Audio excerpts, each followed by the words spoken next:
জয় শ্রীকৃষ্ণ। প্রতিদিন আমরা গীতা পড়তে পারি না, এই কথাটাই আজকের যুগের সবচেয়ে বাস্তব দুঃখ। শত ব্যস্ততার মাঝে কাজের চাপ, পারিবারিক দায়িত্ব, জীবনের টানাপোড়েনের মধ্যে আমরা ভুলে যাই এই জীবনের সবচেয়ে গুরুত্বপূর্ণ শিক্ষাগুলোর উৎস রয়েছে গীতার ৬০ শ্লোক ও ১৮টি অধ্যায়ের মধ্যে। এই গীতা শুধুই ধর্মীয় গ্রন্থ নয়, এটি জীবনের এমন এক মানচিত্র যেখানে প্রতিটি পদক্ষেপে রয়েছে দিক নির্দেশনা, শান্তি ও চেতনার আলো। তাই আমরা প্রীতি ভালো কথা চ্যানেলে নিয়েছি এক ছোট্ট সংকল্প, প্রতিদিন মাত্র একটি শ্লোক পাঠ করে তার সারমর্ম ও ব্যাখ্যা আপনাদের সামনে তুলে ধরার চেষ্টা করি। না, আমরা শুধুমাত্র পাঠই করি না, আমরা গীতাকে জীবনের আয়নায় দেখে বোঝার চেষ্টা করি।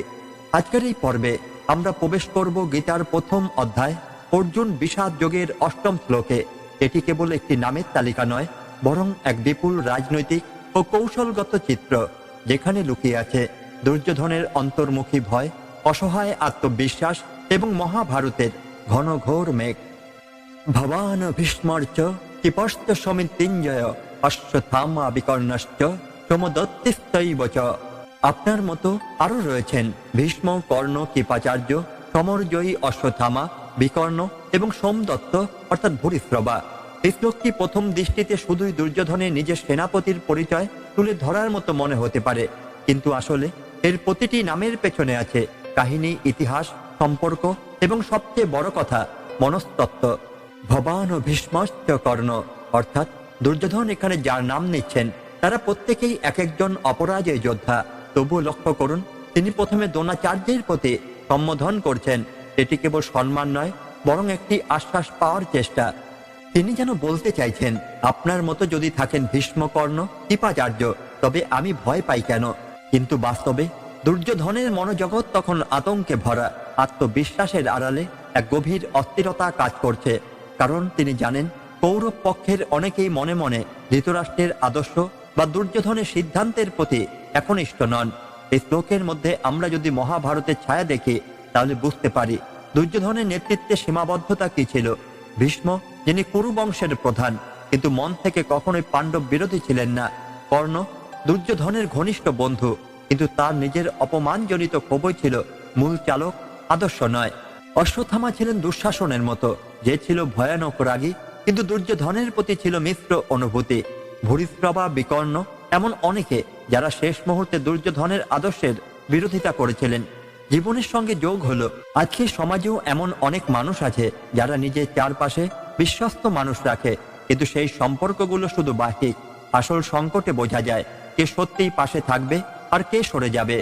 দুর্যোধনের মতো যদি আপনি নিজেকে চতুর ও শক্তিশালী মানুষ দিয়ে ঘিরে রাখেন, কিন্তু মন থেকে তারা আপনাকে শ্রদ্ধা না করে, তবে সেই সম্পর্ক একসময় ভেঙেই যাবে। ধরুন একজন অফিস ম্যানেজার, তিনি তার টিমে কিছু তারকা খ্যাত কর্মী নিয়োগ করেছেন। বায়োডাটাতে তারা দুর্দান্ত, কাজে তীক্ষ্ণ, অভিজ্ঞতায় পূর্ণ, কিন্তু সেই টিম যদি আদর্শে বিভক্ত থাকে, কেউ যদি শুধু বেতন আর ক্ষমতার লোভে কাজ করে, তাহলে একদিন হঠাৎ করেই দেখা যাবে সেই শক্তিশালী দল তাসের ঘরের মতো ভেঙে পড়েছে। এটাই হয়েছে দুর্যোধনের সঙ্গেও। শ্রীকৃষ্ণ তাই বলেন, বাহ্যিক শক্তি নয়, মনোবল আর নৈতিকতা সেরা অস্ত্র। এই শ্লোক আমাদের শেখায় কাকে পাশে রাখছি সেটি শুধু তার প্রতিভা নয়, তার চরিত্র দিয়ে বিচার করতে হবে। একসঙ্গে যুদ্ধ করলেই কেউ আপনার হয়ে যায় না। মনে মনে যদি সে দ্বিধাগ্রস্ত থাকে, তবে সে প্রথমেই সরে যাবে। শ্রীকৃষ্ণের শিক্ষা তাই এখানে প্রাসঙ্গিক। স্বধর্মে প্রতিষ্ঠিত হও, আত্মবিশ্বাস রাখো, আর নিজের মনের শান্তিকে বড় অস্ত্র করে তোলো। এইভাবে গীতার প্রতিটি শ্লোক আমাদের জীবনে এক একটি দিশার মতো। আপনারা যদি প্রতিদিন একটু সময় দেন, তবে গীতার আলোয় বদলে যেতে পারে আপনার চিন্তাধারা। তাই আজকের শ্লোক থেকে আপনি কি শিখলেন তা অবশ্যই কমেন্টে লিখুন।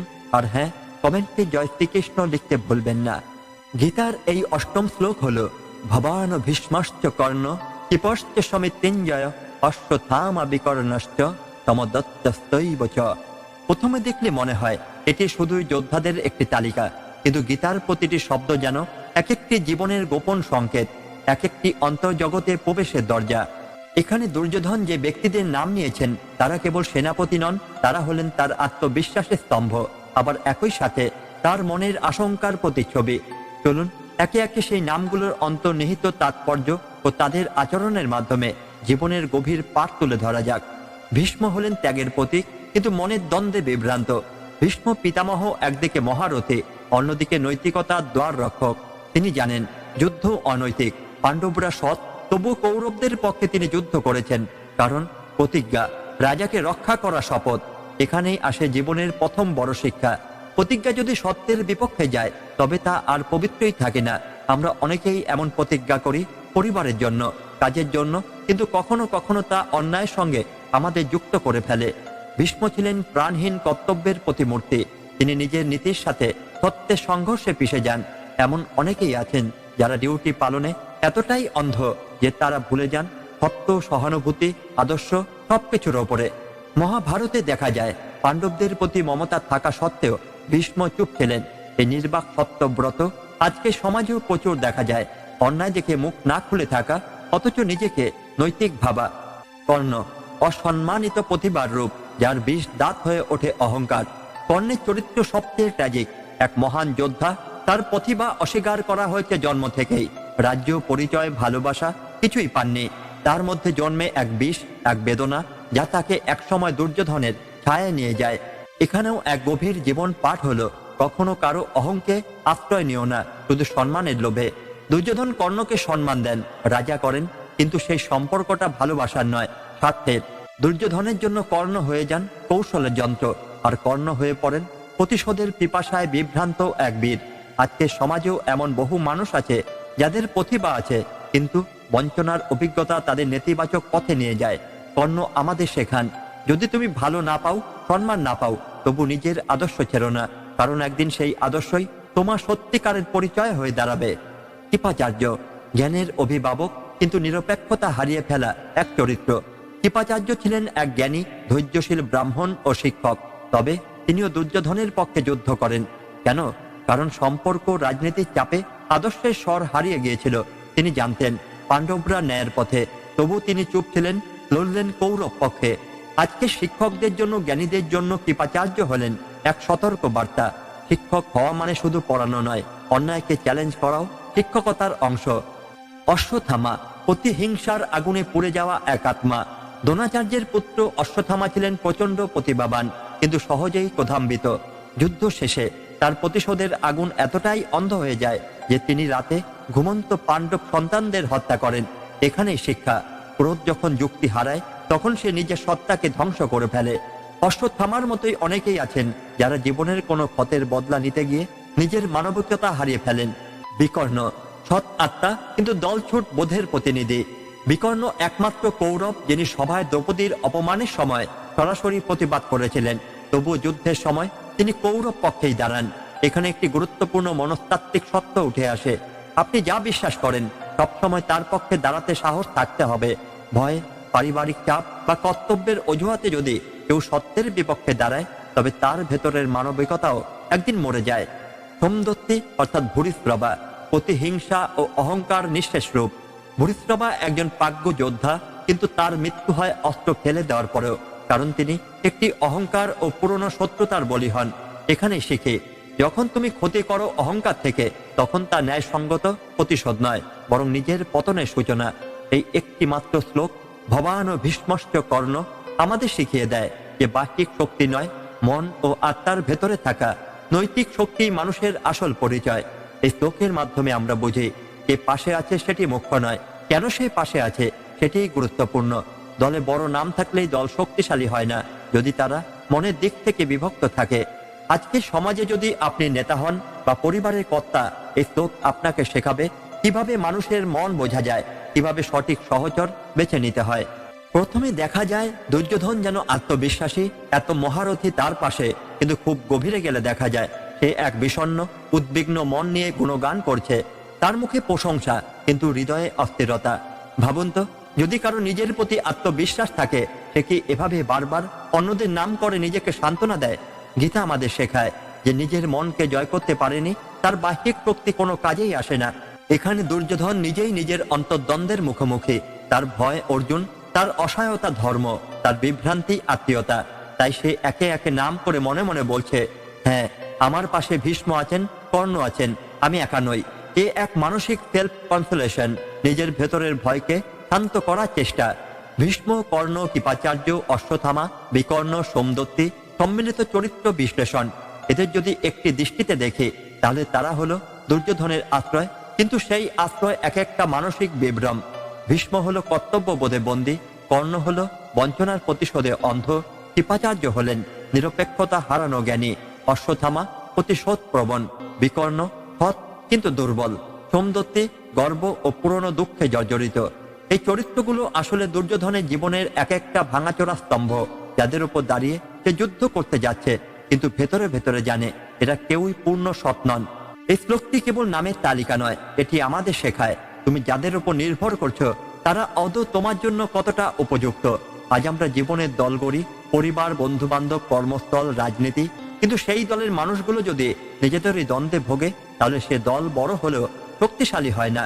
গীতা বলছে বাহ্যিক সেনাবাহিনী নয়, ভেতরের সত্য ও মনোবলই একজনকে জয়ী করে তোলে। ধরুন আপনি একটি প্রতিষ্ঠানে কাজ করছেন, আপনি দেখছেন আপনার বস খুব আত্মবিশ্বাসী, কারণ তার টিমে বড় বড় নাম আছে, কেউ আইআইটি থেকে পাশ করেছে, কেউ হার্ভার্ড থেকে, কিন্তু সেই টিমের মধ্যে নেই কোনো একতা, নেই আদর্শের মিল। একজন অন্যকে সন্দেহ করে, একজন নিজের অহংকারে বন্দী। ঠিক যেমন দুর্যোধনের এই টিম। আর অন্যদিকে কেউ হয়তো খুব সাধারণ কিছু মানুষ নিয়ে দল বানিয়েছে, কিন্তু সবার মধ্যে একতা আছে, আদর্শ আছে, বিশ্বাসও আছে। সেই দলই শেষমেশ জয়লাভ করবে, কারণ বাহ্যিক গৌরব নয়, আন্তরিকতা শক্তির সাফল্য আনে। একটি অন্তর্জাগতিক ব্যাখ্যা হলো আমাদের নিজের জীবনে এই শ্লোক কিভাবে প্রযোজ্য। আমাদের সবার মনে এক একটি চরিত্র বাস করে। ভীষ্ম কর্তব্যের ভারে ক্লান্ত এক মন, কর্ণ নিজের অপমান ভুলতে না পারা আত্মা, কৃপাচার্য সত্য জানলেও চুপ থাকা বিবেক, অশ্বত্থামা রাগে অন্ধ হওয়া মুহূর্ত, বিকর্ণ প্রতিবাদ করার ইচ্ছে থাকলো সাহস না হওয়া, সৌমদত্তি পুরনো আঘাতের প্রতিশোধে জ্বলতে থাকা হৃদয়। এই শ্লোক যেন আমাদের মনে একটি আয়না ধরেছে, প্রশ্ন করছে তুমি কোন চরিত্র, তুমি সত্যের পাশে দাঁড়াতে পারো তো? গীতার প্রথম অধ্যায়ের 8ম শ্লোক, যেটা দেখতে খুব সাধারণ একটা নামের তালিকা, আসলে আমাদের জানায় যে যুদ্ধ সত্য আর অসত্যের, সে যুদ্ধ আগে মনেই শুরু হয়। দুর্যোধনের বাইরে যুদ্ধ জিততে চায়, কিন্তু নিজের মনে হেরে যাচ্ছে। আর ঠিক সেই জন্যই শ্রীকৃষ্ণ ছিলেন অর্জুনের রথে, কারণ অর্জুন নিজের ভেতরে দ্বন্দ্ব স্বীকার করেছিল, তবে দুর্যোধন সে নিজের ভয় লুকাতে ব্যস্ত ছিল।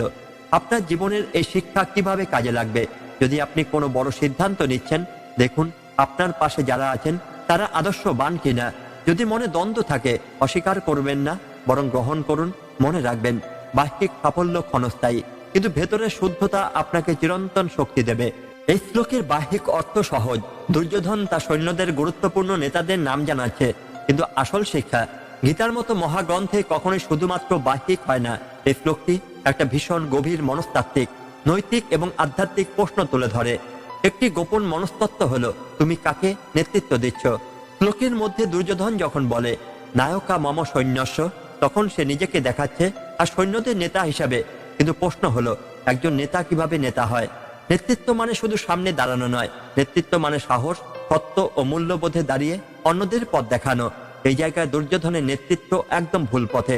সে দাঁড়িয়ে আছে ভ্রান্তির ওপর। সে নিজের সৈন্যদের নায়ক ভাবছে, কিন্তু সে নিজেই নিজের ভয়, ঈর্ষা এবং অহংকারের দাস। একজন নেতা যদি নিজের ভেতরকার নীতিকে জয় করতে না পারেন, তাহলে বাইরের নেতৃত্ব কেবল এক অভিনয়। প্রতিটি নাম এক একটি দর্শন। এই শ্লোকে যে চরিত্রের নাম পরবর্তী শ্লোকে আসছে, তারা কেবল সৈন্য নয়, তারা এক একটা জীবন দর্শনের প্রতীক। আজ আমরা সেই প্রতীকটাকেই বোঝার চেষ্টা করব। ভীষ্ম কর্তব্যের দাসত্ব, এক বৃদ্ধ যোদ্ধা, যিনি জানেন কৌরবরা ভুল, তবু একবার দেওয়া প্রতিজ্ঞার কারণে আজ মিথ্যার রথে যুদ্ধ করছেন। অনেকেই আজ সমাজে এমন, নিজের ভুল সিদ্ধান্তের পেছনে এতই অনড় যে সত্যের পথে ফিরতেই পারছেন না। এই শিক্ষা কি? প্রতিজ্ঞা কখনোই সত্যের থেকে বড় হতে পারে না। কর্ণ হলো অবহেলাজনিত অহংকার এক অসাধারণ বীর, যিনি সারা জীবন সমাজের বঞ্চনা ভোগ করে নিজের হৃদয়কে কঠিন করে তুলেছেন। আজও বহু মানুষ আছে যারা সমাজের চোখে ছোট হতে হতে এত কঠোর হয়ে গিয়েছে যে তারা মায়া, করুণা, সত্য ভুলে গিয়েছে। হৃদয়ের মধ্যে অভিমান থাকলে সে মানুষের মধ্যে সত্য ধারণের জায়গায় থাকে না। কৃপাচার্য নিরপেক্ষতার নাম করে নীরবতা, যিনি ধর্মীয় গুরু কিন্তু অন্যায়ের পাশে দাঁড়িয়ে আছেন। আজ আমরা অনেকেই নিউট্রাল থাকার নাম করে অন্যায়ের সঙ্গে আপোষ করি। এই শিক্ষা কি? নিরপেক্ষতা যখন সত্য থেকে মুখ ফিরিয়ে নেয়, তখন সেটি কাপুরুষতা হয়ে দাঁড়ায়। অশ্বত্থামা ছিলেন প্রতিশোধ প্রবণ বুদ্ধি, যিনি বিদ্যা শক্তি রাখেন কিন্তু তা ব্যবহার করেন প্রতিশোধের জন্য। আজও বহু বুদ্ধিমান মানুষ আছেন যারা নিজের বিদ্যা, মেধা, প্রতিভা কেবল আত্মপ্রমাণ বা হিংসায় ব্যবহার করেছেন। এই শিক্ষা কি? প্রতিভা যদি বিনয় ও নৈতিকতায় না বাধা থাকে, তবে সে ধ্বংস ডেকে আনে। বিকর্ণ হলেন সাহসের অভাবে সত্য না বলা। কৌরবদের মধ্যে একমাত্র বিকর্ণই ছিল যিনি দ্রৌপদীকে হেনস্থা করার সময় প্রতিবাদ করেছিলেন, তবু শেষ পর্যন্ত চুপ ছিলেন। আজকের সমাজেও অনেক বিকর্ণ আছে যারা সত্য বোঝেন, কিন্তু সমাজের ভয়ে মুখ খোলেন না। এই শিক্ষা কি? নীরবতা কখনো কখনো অপরাধের সমান হয়। ভূরিশ্রবা হল সোমদত্তে, পুরাতন আঘাতের প্রতিশোধ। এক রাজা যিনি পাণ্ডবদের বিরুদ্ধে যুদ্ধ করেছেন পূর্বের পরিবারের অপমানের কারণে। আজ আমরা নিজেদের পুরাতন ক্ষতগুলোকে এত শক্ত করে ধরে রাখি যে ভবিষ্যতের আলো দেখতেই পাই না। এই শিক্ষা কি? অতীতের অন্ধকারে থেকে গেলে ভবিষ্যতে সূর্য দেখা যায় না। লোকটির গভীর প্রশ্ন হলো, তুমি কার নাম বলছো আর কাদের বাদ দিচ্ছ? দুর্যোধন তার পক্ষে সেনাপতিদের নাম বললেন, কিন্তু কাদের নাম বললেন না? যুধিষ্ঠিরের মতো সত্যবাদী, অভিমন্যুর মতো সাহসী, কুন্তির মতো আদর্শময়ী, বিদুরের মতো ন্যায়বান কেউ নেই তার পক্ষে। কারণ এই চরিত্ররা তার নীতির সঙ্গে মেলে না। এটাই সবচেয়ে বড় শিক্ষা। তুমি যাদের সঙ্গে আছো তারা আসলে তোমার চরিত্রের প্রতিফলন। আজকে জীবনে এই শ্লোক আমাদের কি শেখায়? আমরা যখন জীবন যুদ্ধে নামি, তখন আমরা নিজেদের পাশে কিছু মানুষ খুঁজি, পরিবার, বন্ধু, সহকর্মী। কিন্তু এই মানুষগুলো যদি শুধু বাহ্যিকভাবে শক্তিশালী হয়, ভেতরে না থাকে সততা, নীতি, সহানুভূতি, তবে সেই দল হয় দুর্যোধনের দল। এই শ্লোক আমাদের জাগিয়ে দেয়, প্রশ্ন করে তোমার সৈন্য কারা? তারা আদর্শবান তো? এই অষ্টম শ্লোকটি যেন এক আয়না, যা দুর্যোধনের মুখে তুলে ধরা আর আমাদের নিজেদের সামনে ধরে রাখা। যেমন দুর্যোধন তার নায়কদের গুণগান করলো, গীতা বুঝিয়ে দিচ্ছে এই নেতৃত্ব এক অন্তঃসারশূন্য নেতৃত্ব। এই সৈন্যেরা বাহ্যিকভাবে শক্তিশালী, কিন্তু নৈতিকভাবে দুর্বল। শ্রীকৃষ্ণ বলবেন, সত্যের শক্তির সংখ্যা দেখে নয়, চরিত্র দেখে বিচার করা হয়। এই ছিল অষ্টম শ্লোকের সবচেয়ে গভীর স্তরের বিশ্লেষণ। আজকের পৃথিবীকেও অস্থির করে তুলেছে মদর্থে ত্যক্ত জীবিতা, অর্থাৎ আমার জন্য যারা জীবন দিতে প্রস্তুত। এই শব্দটি অতি গুরুত্বপূর্ণ।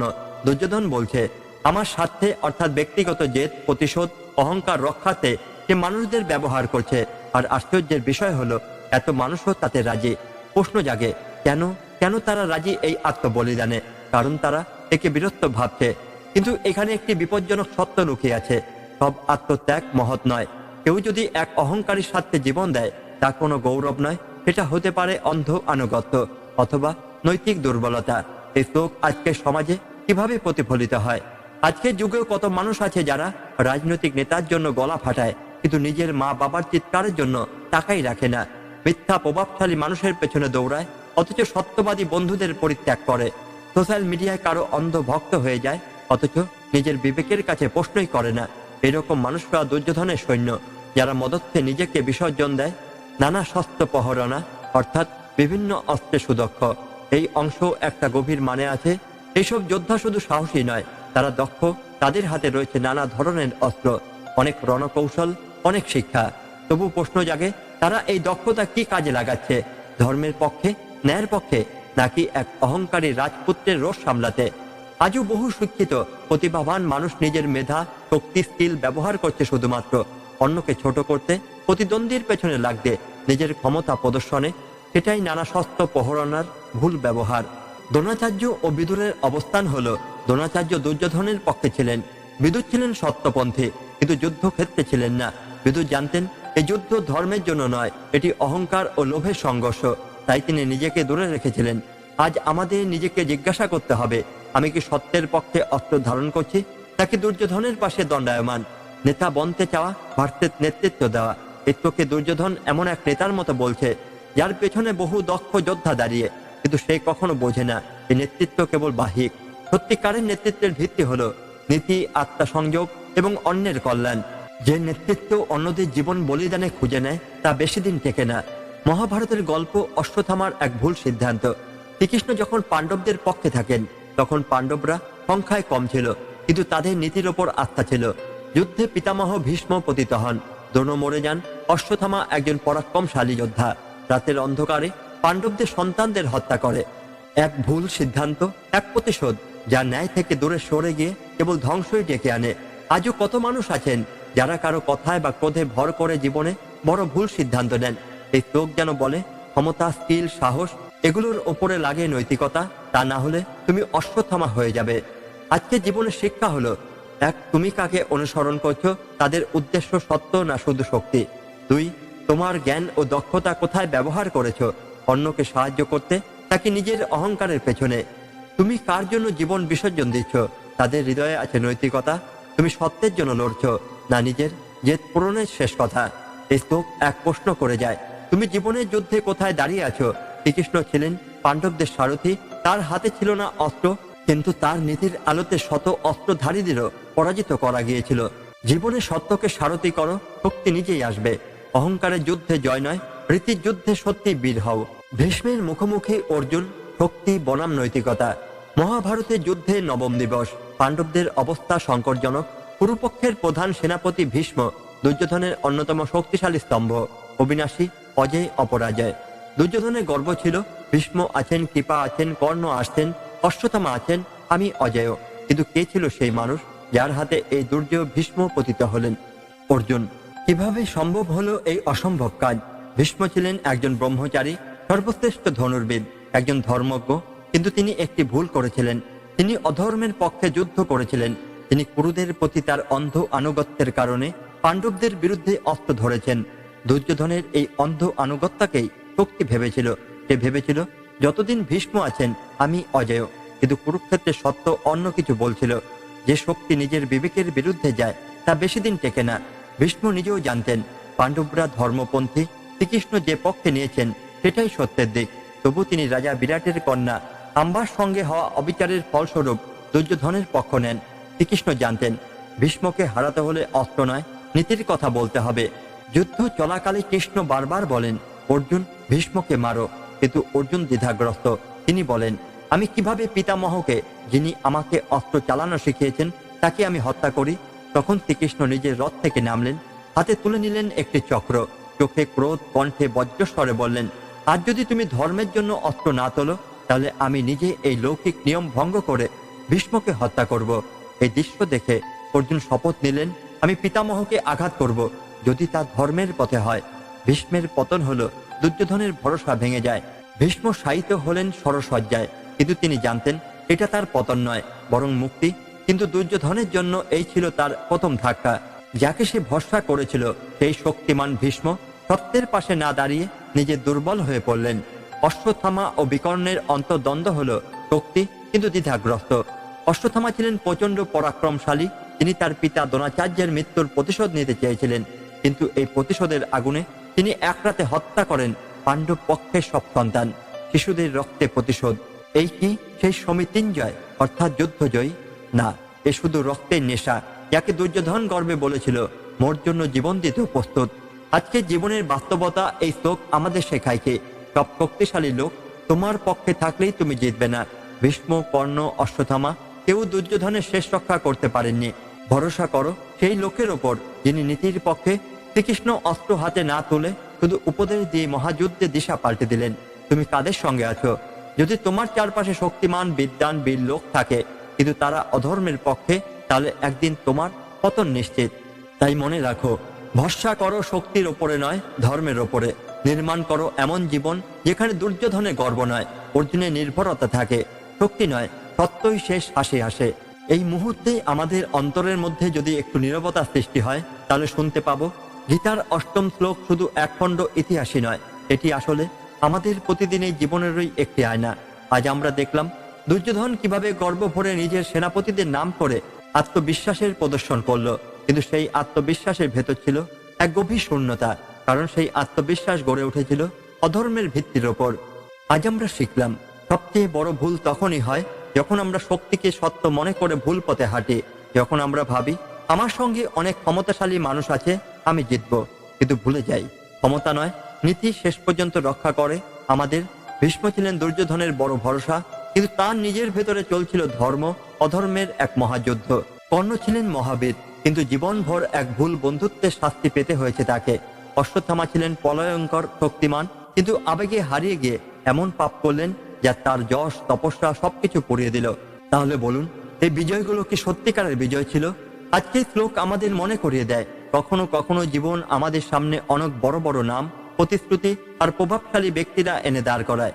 তারা বলে, আমার সঙ্গে থাকো, আমি তোমায় রক্ষা করব, আমার দলেই যাবে, তুমি সফল হবে। কিন্তু তাদের উদ্দেশ্যে যদি ভ্রান্ত পথ যদি হয় অন্যায়, তাহলে সেই সঙ্গে একদিন তোমার ধ্বংসের পথে নিয়ে যাবে। আজ আমরা নিজেরা একবার ভাবি, আমরা কাদের উপর ভরসা করছি, আমরা কাদের দলে আছি। একটি সুন্দর জীবন তৈরি হয় কেবল তখনই যখন আমরা সত্যের পক্ষে থাকি, যখন আমরা মনের ভেতরে যুদ্ধগুলোকে স্বীকার করে নিতে শিখি। ভীষ্ম সাহিত্য হলেন সরসজ্জায়, কিন্তু তার ত্যাগ, উপলব্ধি ও শেষ মুহূর্তের বোধবৃদ্ধি চিরকাল আমাদের শিক্ষায় পরিণত হয়েছে। অশ্বত্থামার আত্মগ্লানি, কর্ণের নিঃসঙ্গতা, কৃপাচার্যের নীরবতা সবই আমাদের শেখায় শক্তি থাকলেও যদি আমরা সঠিক পথে না থাকি, তাহলে একদিন সেই শক্তি আমাদের হেরে যেতে বাধ্য করবে। আজকের পর্বে আমরা শুধু গীতার একটি শ্লোকই পড়িনি, আমরা অনুভব করেছি এই চিরন্তন সত্যকে, যা যুগ যুগ ধরে আমাদের দেখায় যে শক্তি সত্যের উপর দাঁড়িয়ে সেই চিরজয়ী। জীবনে শত সমস্যা আসবে, পাশে সবাই থাকবে না, কিন্তু যদি আপনি নিজের বিবেকের কাছে সৎ থাকতে পারেন, তাহলে সেই একজনই থাকবে যিনি যুগে যুগে একাই হাজার মানুষের সামনে দাঁড়িয়ে বলেছেন, আমি আছি তোমার পক্ষে, কারণ তুমি ধর্মের পক্ষে। তিনি কে? শ্রীকৃষ্ণ। আপনি তার কথা বিশ্বাস রাখুন, তার উপদেশে জীবন চালান, আর প্রতিদিন একটি করে শ্লোককে আপনার আত্মার খোদারক বানিয়ে তুলুন। আজকের মতো এখানে শেষ করব, কিন্তু যাবার আগে একটি ছোট অনুরোধ, কমেন্টে লিখুন জয় শ্রীকৃষ্ণ, যেন এই শব্দের শক্তি আপনাকে ঘিরে রাখে সারা দিন, সারা জীবন। আর যদি মনে হয় আজকের কথাগুলো আপনার জীবনে কোনো না কোনো ভাবে স্পর্শ করেছে, তাহলে শেয়ার করুন এই ভিডিওটি, হয়তো আরেকজনও তার ভেতরের ভীষ্মকে জাগাতে পারবে। পরবর্তী পর্বে আমরা নিয়ে আসব গীতার 9ম শ্লোক এবং তার গভীর ব্যাখ্যা, যেখানে দুর্যোধনের আত্মবিশ্বাস ধীরে ধীরে কাঁপতে শুরু করে। তাই সঙ্গে থাকুন, শুনতে থাকুন। ধন্যবাদ। জয় শ্রীকৃষ্ণ। রাধে রাধে। জেগে উঠুন গীতার প্রতিটি শ্লোকের ভেতর থেকেই।